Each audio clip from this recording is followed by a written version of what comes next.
1, 2, 3, check. 1, 2, 3, we're rolling. Okay. Charlamagne Tha God. Yeah, what's happening, my brother? How are you, man? Tired as hell. I can imagine. Yeah, man. Had that midnight premiere of Bodied last night at the Toronto Film Festival.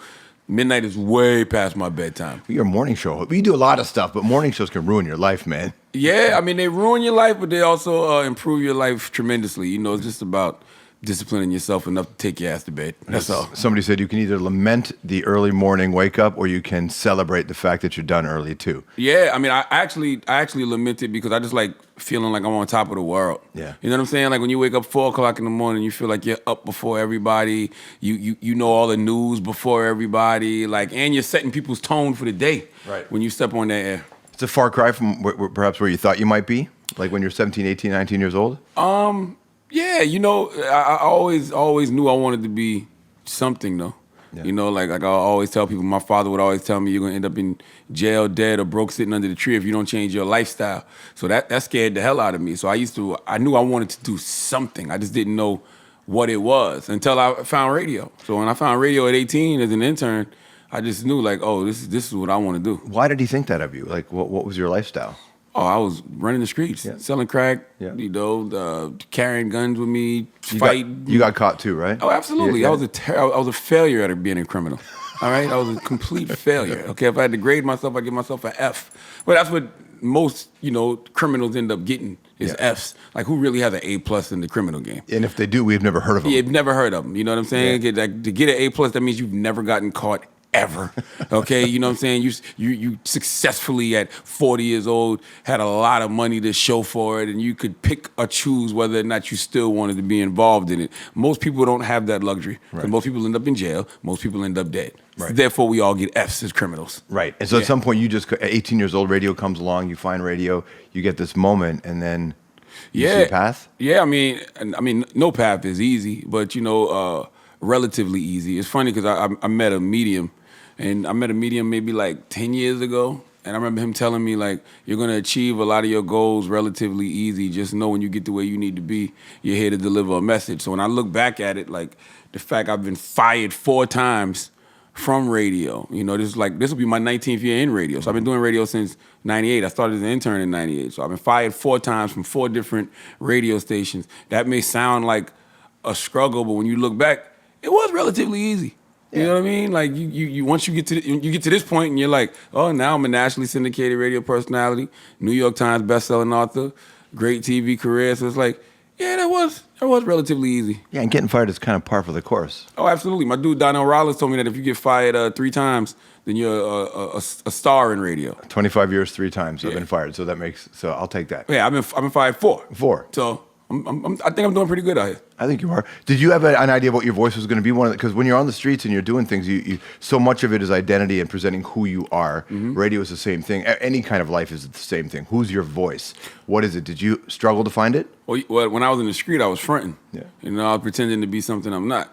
So that necessarily wasn't my voice. How was your shot? Were you a good shot? No, it was terrible. I never, to be honest with you, I never really shot. I think I shot like 1 time in the air just to see how the gun feels when you fire it. You know, when I got arrested for assault and battery with intent to kill, I was just literally sitting in the back seat. And my homeboy fired the shot. But, you know, no snitching. So we all, we all ended up going to jail. But, yeah, when I was in the street, I was pretending to be something I'm not. So I didn't have a voice. You know, radio kind of gave me that voice because, honestly, I didn't know how to do radio. So being that I didn't know how to do radio, the best thing that I could do was just go in there and be myself. Like, I would just talk the way we would talk in the hood, the way we would talk in the barbershop, the way we would talk in the classroom. I just give my opinion the way we would do when I'm just sitting around with my homeboys. Mm-hmm. And, like, I didn't have that background of being an announcer. So, hey, the time is now 9:15. Yeah. The temperature is 83 degrees. Now, let's listen to that, you know, new Cardi B, Bodak Yellow. Like, I didn't have that. So I just would go in there and just talk. Besides, you get DJ Envy to do that now. You can let him do that stuff. Envy is the time and temperature guy. Yeah, he's definitely the announcer. I mean, I learned to do that over time, but initially, the best trait that I had was I didn't know how to do radio. And the YouTube thing has been so great for you. I mean, we didn't get your radio station up here that had the Breakfast Club, the stations in Canada, but YouTube is where I watched all that stuff. And that's changed the game. And also, you kind of I mean, you just became known for being the kind of interviewer you are. There's sometimes you ask questions I can't believe you ask, and I try to ask tough questions as well. And sometimes you say shit, and I'm like, wow. Funny thing is, that's always been me. Now, that's definitely always been me because I never understood why radio personalities and VJs, I'd be listening to radio, watching TV, and be like, why are you not asking the most obvious question? Like, honestly, like, why aren't they asking the most obvious thing? Like, you know, like we had Oscar De La Hoya on the Breakfast Club yesterday, and I'm like, yo, what the hell was up with you when you was wearing those fishnet stockings and, you know, those high heels and, you know, like it was a headline on TMZ. And I'm like, why is that a headline? Nobody ever asked him about this before. Like, this is an obvious question. Like, remember he had pictures out, and he was cross-dressing. Like, nobody wants to know why this former boxing champion of the world, tough guy, was dressed like this. Like, so that was just an obvious question to me. And that's just something I always did. Like, cause I'm a fan at the end of the day, so I'm curious. Right. So these are things that I want to know the answers to. Like, I'm not doing it because, you know, I'm getting a rile out of people or because, you know, it brings attention. Like, I'm doing it because I'm legitimately a fan of the culture. I'm legitimately a fan of things. I got a fan curiosity. So that's just where that comes from. How'd you get involved with this film? Tell me about the beginning of this film. So this film is there's a lot. It's battle rap is kind of the vehicle, but there's so much involved, so many cultural commentaries as well. Yeah, it explores race relations through battle rap, explores prejudices through battle rap, explores homophobia through battle rap, sexism, misogyny through battle rap, racism through battle rap. And Joseph Kahn, he just reached out to me, and you know, I read the role, and I like anything that I think can move the culture forward. So when I read the script and saw the role, I'm like, oh man, this is not only a dope movie about, you know, social commentary and things that are going on in the world, but it's a dope movie about battle rap. Like, battle rap got a movie that's gonna legitimize it. Plus, there's real battle rappers in the movie, like Hollow the Don, Loaded Lux, Disaster, you know, Arsenal. Like, all of these guys are in the movie. I think it's written by a guy who won the first King of the Dot competition in Canada, right? Yeah, Kid Twist. That's right. Yeah, Kid Twist. So he's in it. I mean, he's not. He is. He does. I saw it last night. He does have a little scene in it. But yeah, he wrote it, so he knows the culture. We had DMC in here yesterday from Run DMC, and he was talking about how there was a real moment where they were worried about when Hollywood was trying to take advantage of or misrepresent the culture, and they were very, very careful of what they did.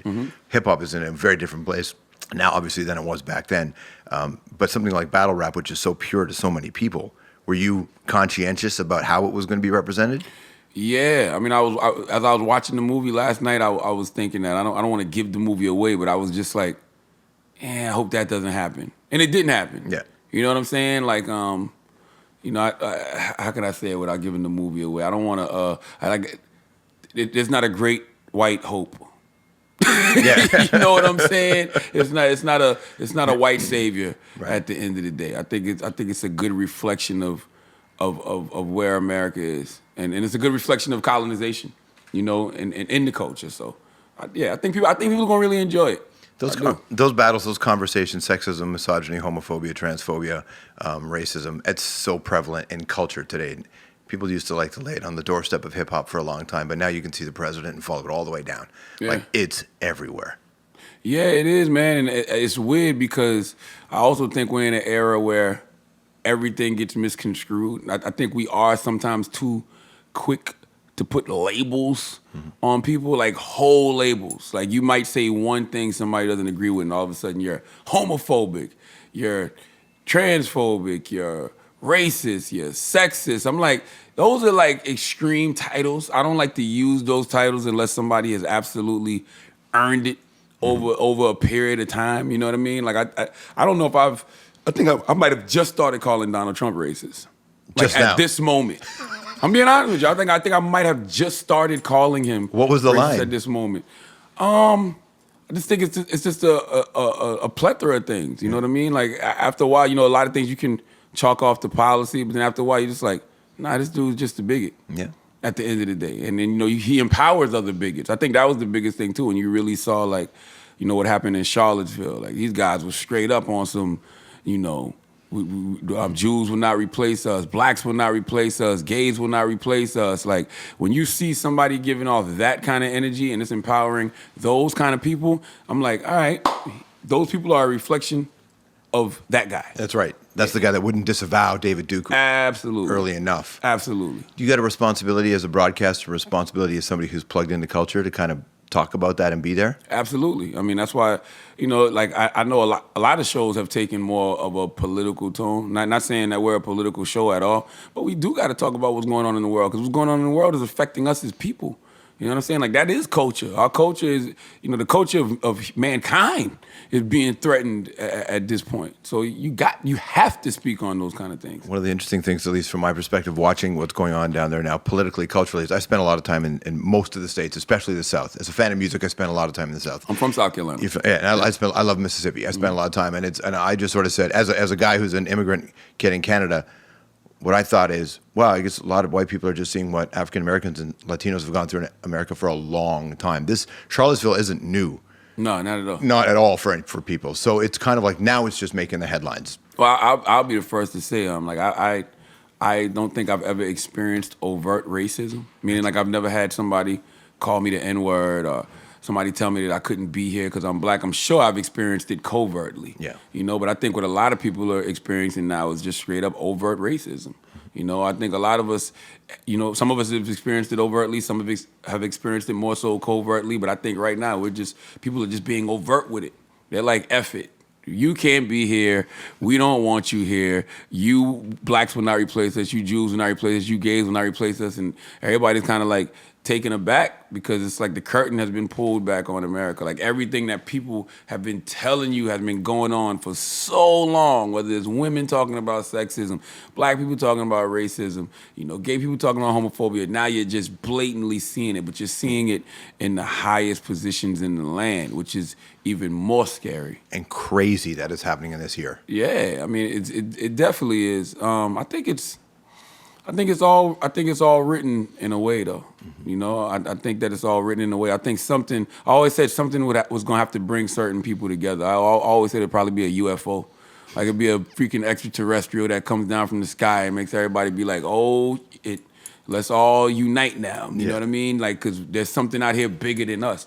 And I think right now what you're seeing, especially with all the natural disasters that's happening, with the hurricanes and, the flooding. And I told people 3 days ago that earthquakes were about to start. They had an earthquake off the coast of Mexico yesterday. Like, that is making people be like, all right, we gotta get right. Man, I saw Kirk Cameron yesterday on the internet. He made a video from an airport in Florida saying that the floods and all that were God punishing Americans for homosexuality and all that stuff. And I thought, oh, for fuck's sakes, here we go again. Don't let the homosexuality can't get all that credit. Racism, all right, okay, sexism, like, a lot of isms can get that credit. That's right. You know what I mean? Like, this, God just doesn't like ugly.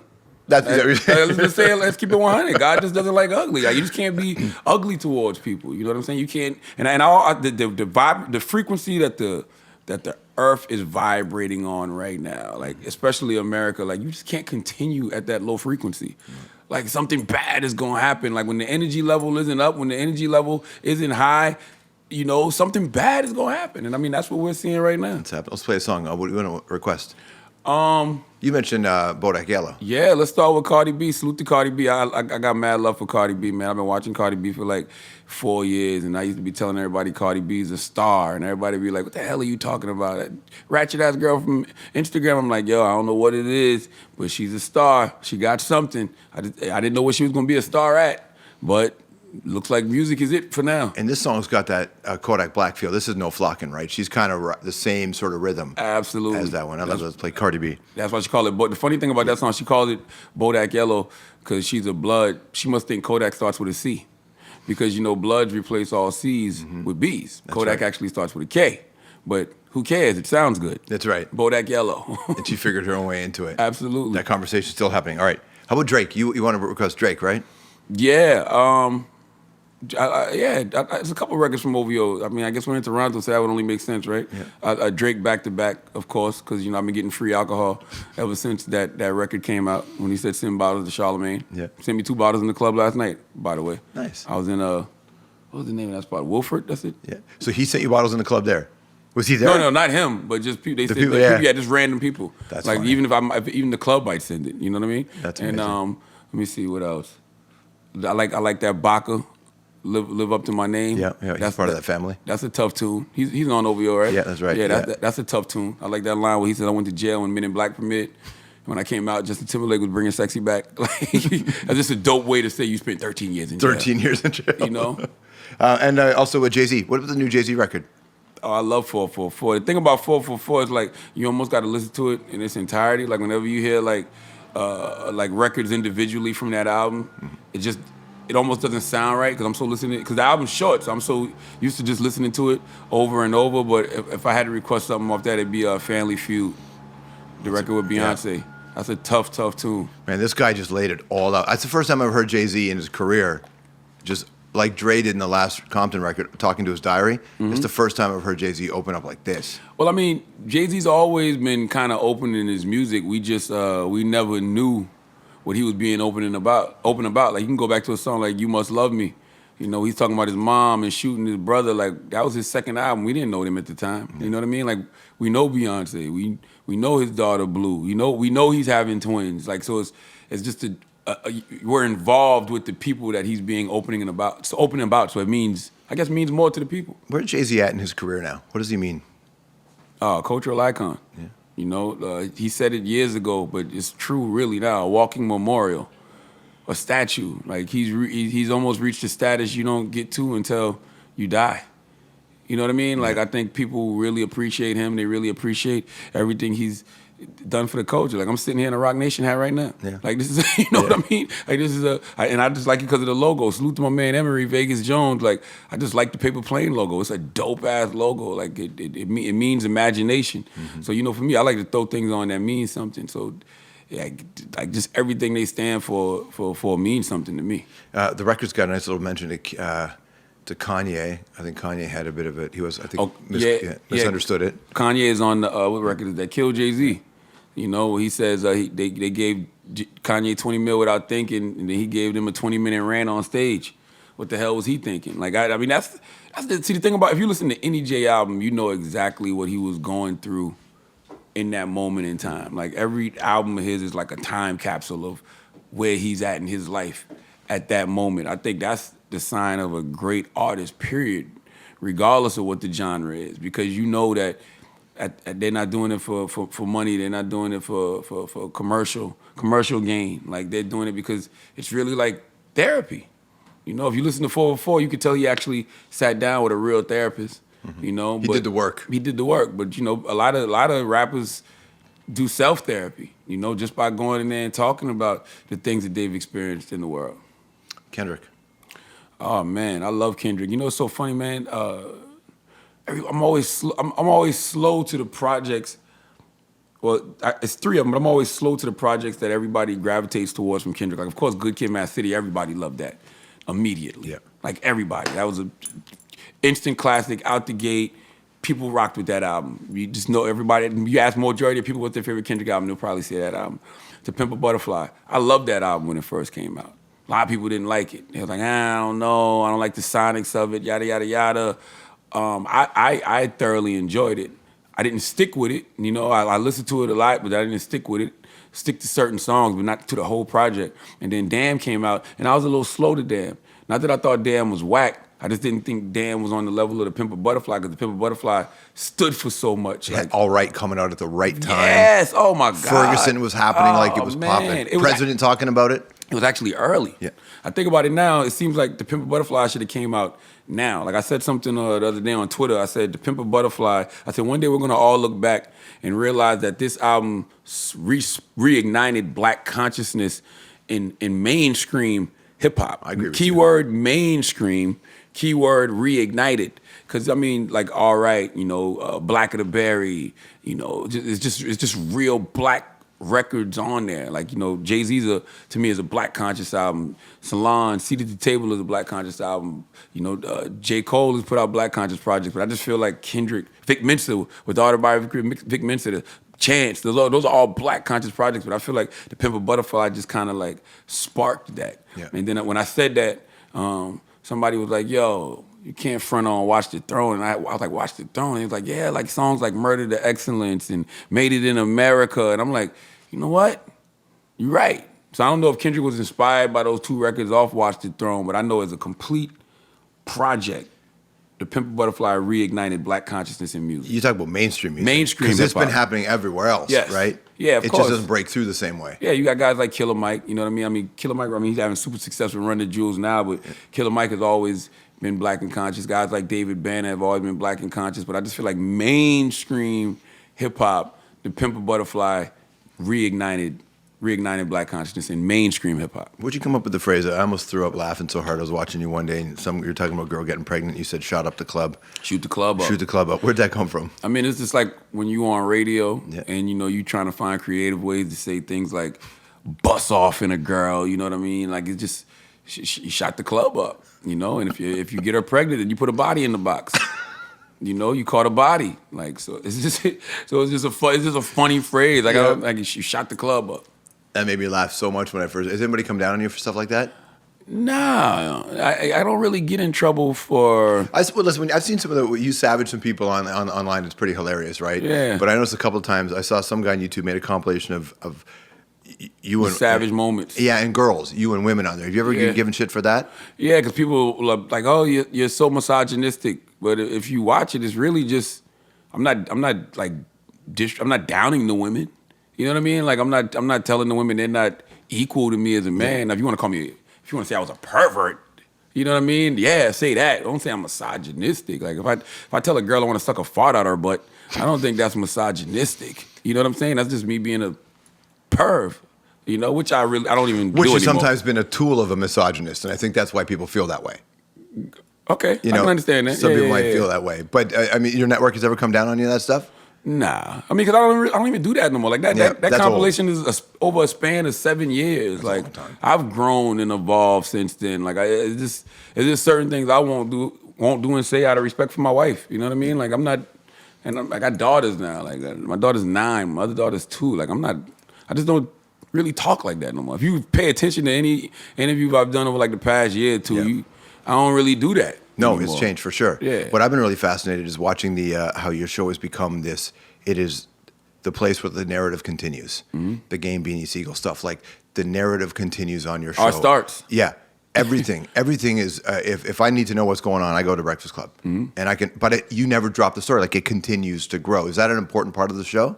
Yeah. I mean, have your finger on the pulse of the culture, and like I said, I'm a fan at the end of the day. So as a fan, if I'm on social media watching something go down, I'm like, damn, I want to get more of the story. You know what I mean? So if Beanie Siegel and Meek Mill are beefing that week, and Beanie's like, yo, I want to come up to the Breakfast Club, of course. Because I want to have a conversation with you, because I got questions and I got a feeling. Like, you know, like that in that moment, I told Beanie, like, you just seem like an opportunist whose loyalty depends on who's providing him an opportunity in that moment. If you're listening, you really got to check out this interview with these guys and Beanie Siegel. It was amazing to watch. Yeah, Beanie wasn't feeling me at all. No. You know what I mean? Did you guys fix it at the end? I mean, off mic? Yeah, we spoke at the end, you know what I mean? Because he was trying to get me to understand why he felt the way he did about Meek. So he was showing me a bunch of text messages that Meek had sent him and words they were exchanging and stuff like that. But I still felt the way I felt, to be totally honest with you. I was just excited. One of the things I was so excited about with some of the beefs is that guys were doing bars again. Like, there was, rappers were getting out there and just spitting bars at each other. And that was excited that was back. Yeah, I was so funny last night. We was doing the Q&A after Bodied, and this guy was like, yo, I'm so happy this movie's coming out, because I hope this movie, brings back lyricism in hip hop, because there's so many, dope lyricists in this movie. And I'm like, what are y'all listening to that I'm not? Lyrics been back in hip hop. I think a lot of times we focus on the people who aren't necessarily lyricists. Yep. You know what I mean? Instead of focusing on all the people who are. Like, every top rapper right now has lyrics. Mm-hmm. Every top rapper of the past 5 years has had lyrics. Like, you can't deny it. Drake, Big Sean, J. Cole, Kendrick Lamar, Chance the Rapper, Wale. Like, these guys rap. Mm-hmm. You know what I mean? White guys like Mac Miller, these guys are rappers. Vic Mensa can rap. Like, these guys really rap. Like, so I'm like, what are y'all listening to that I'm not listening to? Because I think lyricism been back. Of course, you still got the guys like Lil Yachty, or you got the Migos who just make the fun records. But, for the most part, lyricism is back and been back. But bars, man, this idea of one person looking at another and laying it down, that hasn't been floating around for about 10 years. I didn't hear much of that. You mean like battling wise? Yeah. I mean, listen, we could say Meek and Drake was a top 5 battle. For sure. A little one-sided. But that was all about bars. Yeah, that's what I'm saying. I think that's what helped bring it all back. That helped. I mean, I think it was this whole ushering in of the new school. Like the guys I just named were the new school. You know, like Kendrick, J. Cole, and Drake are arguably the Biggie, J, and Nas of this era. And like everybody always gets up in arms and I make that comparison, but I'm simply saying, I get it, back in the day when Jay-Z said, I'm from where people argue all day about who's the best MCs, Biggie, Jay-Z, and Nas.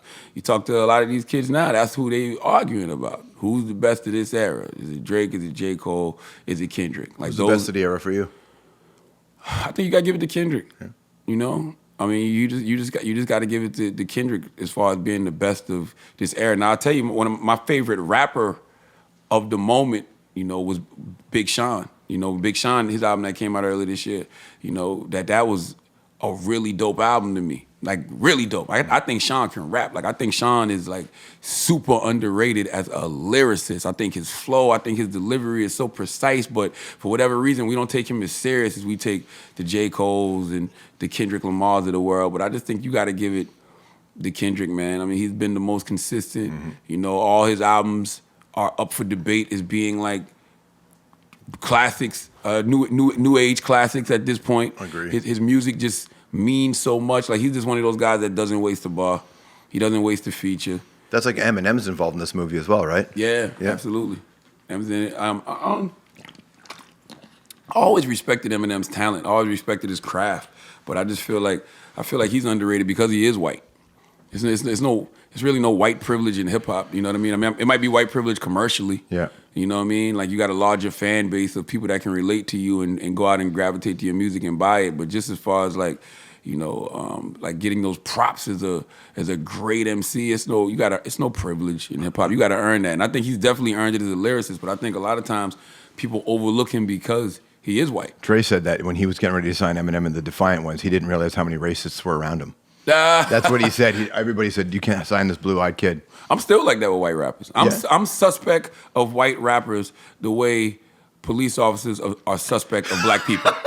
I'm serious. Like I gotta pat you down first, and let me make sure you good. You know what I mean? Like, I gotta make sure you dope. Like yesterday, we premiered a G-Eazy record, and it was G-Eazy, Cardi B, and ASAP, and I was ready to say this record is whack. Yeah. But I had to check myself, like, let me actually listen to it. I listened to it. It's a dope record. Yeah. You know what I mean? But I realized yesterday I'm suspect of white rappers the way police officers are suspect of black people. Because think about it.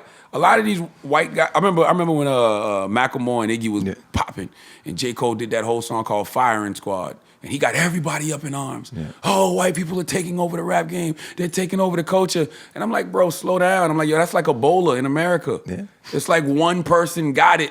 You know what I mean? It's not spreading. Like, don't make it this huge thing. I'm like, those people might not even be around next year. Yeah. And guess what? They weren't. No. So that's why I said I'm suspect of white rappers until they prove otherwise. Third base, Beastie Boys when you were younger? I used to like Beastie Boys. Yeah. You know, that's why I always said, like, this whole idea of white people in rap being like an anomaly always bugged me out, because I always saw white people in rap. Yeah. Like, it was the Beastie Boys, it was Third Base, you know. When Hammer, and I'm not one of those guys who didn't consider. I wasn't saying, oh, Hammer wasn't hip hop. I wasn't that guy. I wasn't the guy saying Vanilla Ice wasn't hip hop. You know why? Because I used to rock with those records. I used to listen to, you know, Please Hammer Don't Hurt 'Em. That was a dope album to me. I used to listen to It's a great album. Vanilla Ice, To The Max, or To The Extreme, whatever that album was called. Like, I used to like those records. So it's like when Vanilla Ice came out, I'm like, oh, that's hip hop. He's white. You know what I mean? Third Base is hip hop. They're white. Beastie Boys definitely hip hop. They're white. I remember Young Black Teenagers. That whole group of white kids. Yeah. The white dude had dreadlocks. He called himself the Young Black Teenagers. That was funny, man. Like, that was cultural appropriation times 10 when you think about it. But it was always some sort of white representation in hip hop. It's an absolute pleasure, man. I've been a big fan. Thanks for coming in today. Thank you for having me, my brother. Anytime, man.